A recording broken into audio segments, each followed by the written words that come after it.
Hey folks, welcome back for another build video. This time around we're looking at two different incursion builds for the new Paradise Lost Incursion. That is essentially a mini raid both in mechanics and in group size. What's important for this video is that you play with a group of 4 players, and currently the prevailing wisdom for which builds you should go in with are 3 DPS striker builds and 1 healer build, typically a future initiative healer build. And what's a little bit unique about this DPS strikers build is that we're actually going to recommend putting the chest piece on due to the sponginess level of some of the bosses and later enemies. So for any who don't know, the Striker's Battlegear chest piece sports the Press the Advantage talent, which increases max stacks for Striker's Gamble from 100 to 200, but also has the characteristic that 3 stacks are lost per second between 100 and 200 stacks, meaning that for most content and most enemies, the chest piece is just not worth it on a striker set because you can't keep your stacks up at 200 because the enemies are just dying too quickly. But without spoiling anything too much, in the Paradise Lost Incursion, there are enemies that are tanky enough that you're actually going to need those 200 stacks. And in fact, you're going to need 3 players with this kind of build on in order to take them down. So with that out of the way, let's get through this one quickly. For the specialization, we've gone with the Gunner for a number of different reasons. The armor on kill is obviously great. Generating your own ammo helps as well. Overall, this specialization just meshes really well with a DPS focused build. For a primary weapon, I'm showing you the military G36 here, but you could also go with a Carbine 7 or a FAMAS 2010. Or even with a St. Elmo's engine if you prefer that. If you're not going with the St. Elmo's, we would recommend Optimist as the talent here. Weapon damage is increased by 3% for every 10% of ammo missing from the magazine. For a secondary weapon, I would recommend either the Rock and Roll shotgun or really any other ACS 12 variant. So you could go with the Lefty shotgun or just an ACS 12 with a number of different talents on it. Ones that come to mind are either Optimist again, or you go with Flatline if someone is running a Scanner Pulse. The really important aspect here is that this is a really high rate of fire shotgun, and each individual pellet counts as a weapon hit, which increases your stacks of Striker's Gamble. So at the beginning of a stage in the incursion, you're going to want to pull out this shotgun, use it to build your stacks, and then swap to your primary weapon where you can do the real damage. For the sidearm, we've gone with a TDI card custom here, primarily because of that +1 skill tier unique secondary attribute. And really the main reason for having this on here is because of that revive hive down there. So because of that +1 skill tier, when you swap to this pistol when you're running with a Reviver Hive, you'll go from 1 charge to 2 charges, which is really useful if an ally is down and needs reviving. You can swap to this pistol, deploy your Reviver Hive, and then go pick it up, and then you won't have to wait the 3 minutes or whatever it is for it to cool down. You just have to pick it up and then swap back to your primary, and you'll still have 1 charge remaining. For mask, we've gone with 1 piece of Seska to get that +10% critical hit chance brand bonus. Because Striker's Battlegear is a gear set and it only has 1 secondary attribute, you're missing out on a lot of either crit hit chance or crit hit damage, which means I would recommend going with Seska here. Other options that I've seen people running would be the Coyote's Mask, though I do want to make a note here because there seems to be some confusion. Only 1 instance of Coyote's Mask is active at a time, so if one of your group members is running with the Coyote's Mask, not everyone needs to run it. On top of that, we have obviously crit hit chance, crit hit damage, and crit hit damage in our mod slot here. For the backpack, we have our first piece of Striker's Battlegear, where we have a core attribute of weapon damage, and then crit hit damage and crit hit damage again in the mod slot here. As we mentioned before, we are actually running the Striker's Battlegear chest piece, which is not something I ordinarily recommend, but because of the incursion specific mechanics, you are going to want to run this chest piece for the later bosses. And here you can see we have weapon damage, crit hit chance, and crit hit chance again in the mod slot. As with pretty much any DPS build, your math is going to vary slightly depending on what roles you have. Just keep in mind the calculation that I'm going to flash up on screen now. If you're running a fully maxed out build, you should be able to get away with around 50-55% crit hit chance and then stacking everything else into crit hit damage. But if you want to check your own specific numbers, just use that calculation and then see whichever number is going to get you higher. And that's what you should go with. For gloves, we have our 3rd piece of Striker's Battlegear. And then our 4th to top it off is here on our holster. And then again, as you can see, because of our specific math, we've gone with crit hit damage in this holster slot.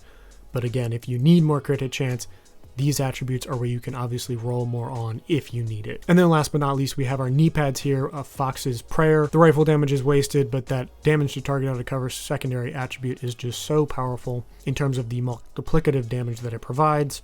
And then again, we have crit hit damage in the attribute slot here as well. For skills, we have the aforementioned Reviver Hive.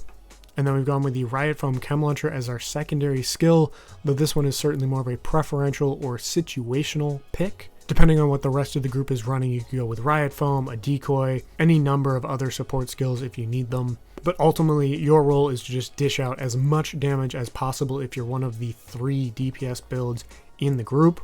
And with that, let's get into the one healer build. So again, the Paradise Lost Incursion is for a group of 4 players, where the generally agreed upon group makeup is 3 DPS players and 1 healer build. Feel free to discuss it in the comments. Obviously, there are a number of different ways to make this incursion work with different groups and different styles of group play. Certainly not trying to say that this is the only way to complete the incursion, just that this is what the majority of players have decided is the most efficient way to get through an incursion in terms of both time and also ease. So again, not trying to spark a bunch of discourse here, more just trying to provide the 2 primary builds that a group is going to be looking for if you join it to run the incursion. They're going to be looking for a Striker's DPS build with the chest piece, and then if there are already 3 DPS players in the group, I would recommend providing this Future Initiative healer support build as that 4th player. Because what you get here is, of course, a bunch of repair skills, as we'll go into. And then you also have the ground control talent from the 4-piece bonus, which increases you and your allies' total weapon and skill damage by actually 25% thanks to the chest piece when you are at full armor. And when you repair an ally, you and all allies within 5 meters of you are also repaired for 50% of that amount. So as you can see, the theme here is not only providing healing to your group, but also providing weapon damage bonuses. One in the form of the ground control talent, and the other in the form of Perfectly Opportunistic, which is available on the Setup backpack. Enemies you hit take 15% more damage from all sources for 5 seconds, and that of course requires either a marksman rifle or a shotgun. And as you can see here, for our primary weapon, we have gone with a shotgun, maybe the most popular shotgun, the Scorpio, which of course sports the Septic shock talent. Shooting at a target applies stacks of venom, which last for 10 seconds. Increasing stacks adds more severe debuffs to the target. As you can read for yourself there, at various points you can apply poison, disorient, and shock to a target. And as I've talked about before, if you can apply disorient and shock at strategic moments, it can be incredibly impactful for your group as a way to stun lock harder enemies. And then on top of that, after 7 stacks, targets take additional 20% damage from all sources. And while the stacks no longer increase, that means you have the duration of the debuff where your group is applying an additional 20% damage to that target. So as you can imagine, between the ground support talent, Perfectly Opportunistic, and now the Septic Shock debuff, you're providing a massive damage amplification for the rest of your group for all of those DPS players, which again is your primary role if you're running the healer build. You're trying to keep your DPS players upright and then provide them those damage bonuses whenever you can. And in keeping with that theme, we have the Stage Left as our secondary weapon here, which sports the Perfect Sledgehammer talent. Dealing damage with a grenade applies a mark to a target. Targets with a mark will take 40% more damage to armor and have a minus 30% movement speed, and marks disappear after 10 seconds, but crucially do not disappear after you swap off of this weapon. So the strategy here is, if you're going to start with the Stage Left rifle, you can throw out a grenade, hit them with the grenade, that will apply the mark, and now they have minus 30% movement speed for 10 seconds, and then you can switch back to the Scorpio shotgun, apply damage with your shotgun, which then procs the Perfectly Opportunistic talent. And of course, assuming that you're at full armor, you will also be providing the ground control talent, amplifying you and your allies' damage by another 25% on top of all of this. First item, we actually have the same TDI card custom here. Because we're only at 5 skill tiers on this build, the TDI card custom is a great way to get us to that 6th and final tier if we ever need it for some additional healing. Or because we've rolled Future Perfect on this pistol, by swapping to this pistol, we go from 5 to 6 skill tiers, which then jumps us immediately down to the second paragraph of this talent, where weapon kills at skill tier 6 grant overcharge for 15 seconds. On top of that, the TDI card custom is also very crucial for our BTSU data gloves, specifically for the transference overclock skill, where as you can read there, if you're at skill tier 6 when you detonate a hive, the overcharge that transference overclock grants will apply to you and all of your allies. So it's very important to be able to get to 6 skill tiers for when you want to detonate a hive and grant your entire group overcharge on whatever skills they're running. So even if you don't go with Future Perfect, I would highly recommend running the TDR card custom if you have it on this build. With that, let's get into our mask, where we have our first piece of Future Initiative gear. We'll run through all the bonuses here. At 2 pieces, you get 30% repair skills. At 3 pieces, you get plus 15% skill haste and plus 30% skill duration. And then, of course, at 4 pieces, you get the ground control talent, which increases your allies' total weapon damage and skill damage when you are at full armor. So it is very critical that you remain at full armor for as long as you can during encounters, which of course means sticking to cover and not sticking your neck out too much unless you absolutely have to. And then, of course, as this is a healer build, when you repair an ally, you and all allies within 5 meters also receive 50% of that repair amount. And then I'll go through one piece of this build and then skip through the rest because they're honestly going to be all the same. You want a core attribute of a skill tier, secondary attribute of repair skills, and then repair skills in the mod slot wherever possible. For a backpack, as I've already mentioned, we have the setup, which is the named Uzina Getica backpack. So you've got a plus 5% total armor brand bonus. Not super useful, but doesn't hurt to have either.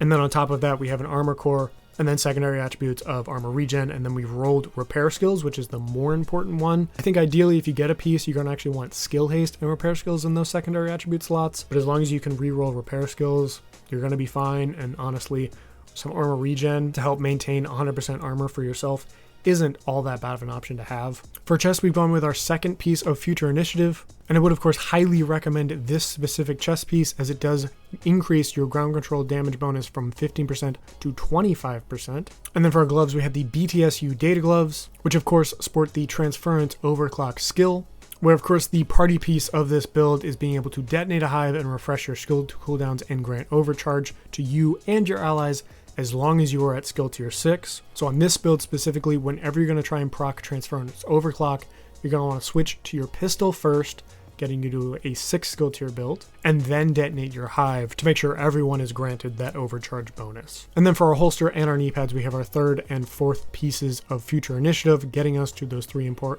piece bonuses, both of which we've also rolled repair skills in that 1 attribute slot as well. And then down here for our first skill, we have the Restorer Hive, which is a very critical piece on this build. The secondary skill we'll get into in just a moment. It's a bit more preferential. You can go with a number of different options. The first one here is kind of non-negotiable, especially if you're running the BTSU data gloves.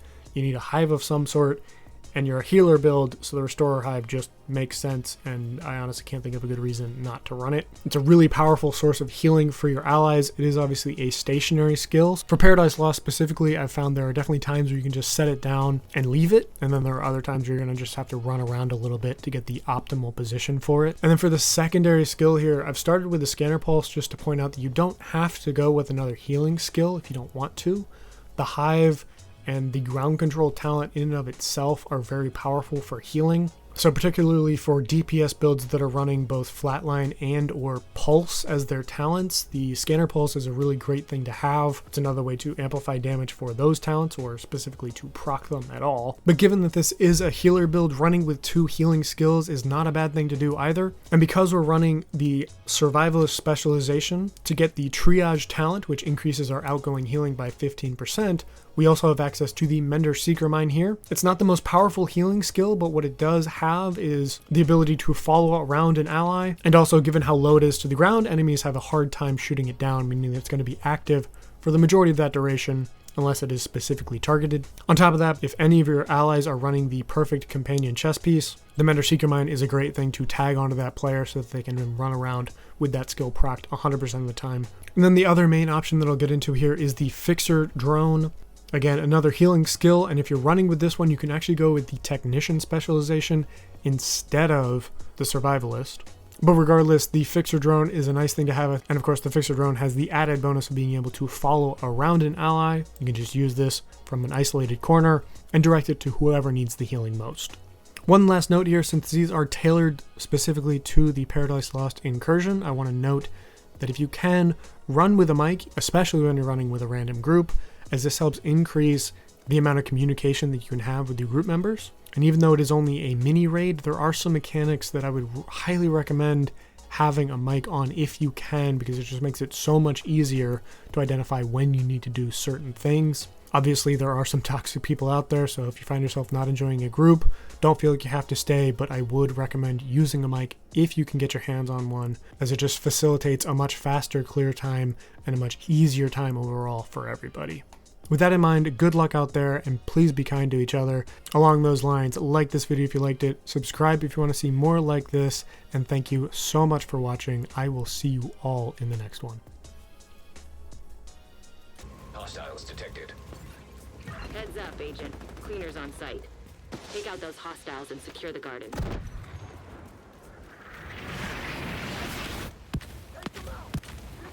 How the hell did they transport that thing? Agent, the cleaners have a napalm mortar. I think I know why we lost contact with Barker. If you want to secure the garden, you're gonna need to take out that turret. Heads up, Agent. These cleaners must have developed a new fueling system. They're not wearing their regular gear. So if you were planning on blowing their tanks, you're gonna need to find a new way to handle this threat. Great work, Agent. You took out those turrets.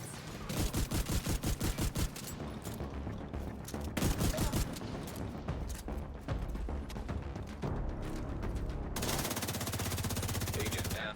Do not let them through! Take up the tank! Send them to hell!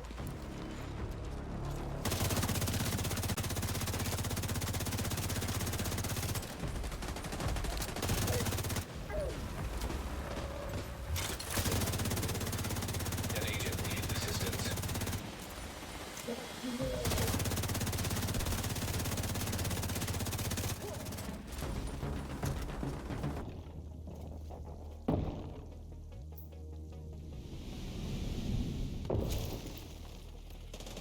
Agent, watch out.